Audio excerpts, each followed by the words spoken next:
Ons lees die oordenking vir 12 April uit Die Here is my herder met die vriendelike vergunning van Lizette Marie. Die opskrif by vandag se oordenking is oorrompel deur vreugde. Die teksvers 1 Petrus 1 vers 8 tot 9 sê: Deur in Jesus te glo, al sien julle hom nie nou nie, het julle reeds deel aan die saligheid wat die einddoel van julle geloof is. En dit vervul julle met 'n onuitspreeklike en heerlike blydskap. C.S. Lewis se boek Surprised by Joy beskryf sy soektog na die waarde van ware vreugde en die plek en doel daarvan in sy eie lewe. Die laaste 2 hoofstukke handel oor sy sprong vanaf ateïsme na ateïsme en dus van 'n godlowenaar na geloof in die bestaan van een God en Skepper. En dan van teïsme na die Christendom. Die besef dat Christus die middelaar en verlosser is. Hy ontdek dat vreugde soos 'n duidelike wegwyser vir verdwaaldes in digte bosse is.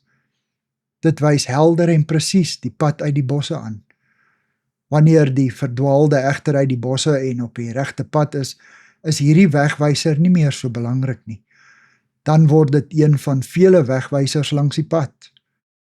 Lewis het die titel Surprised by Joy ontleen aan 'n gedig van William Wordsworth, Surprised by Joy, wat hy geskryf het na aanleiding van 'n insident, toe hy vir 'n kort oomblik die dood van sy geliefde dogter vergeet het. Lewis kon hiermee assosieer. Die vreugde van Christus het hom onverhoeds betrap, maar dit het sy permanente metgesel geword. In Johannes 15 moedig Jesus sy disippels aan om in sy liefde te bly deur sy opdragte uit te voer. En dan gee hy die rede.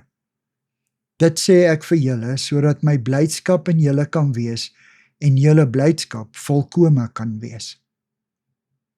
Here Jesus, dankie dat ek volkome vreugde in U kan vind. Amen. Dankie vir die saamkuier. Ek deel Lizette se kontakbesonderhede in die inligtingsparagraaf van die kanaal. Daar is ook skakels na voorlesings van Lizette se ander publikasies wat hier beskikbaar is.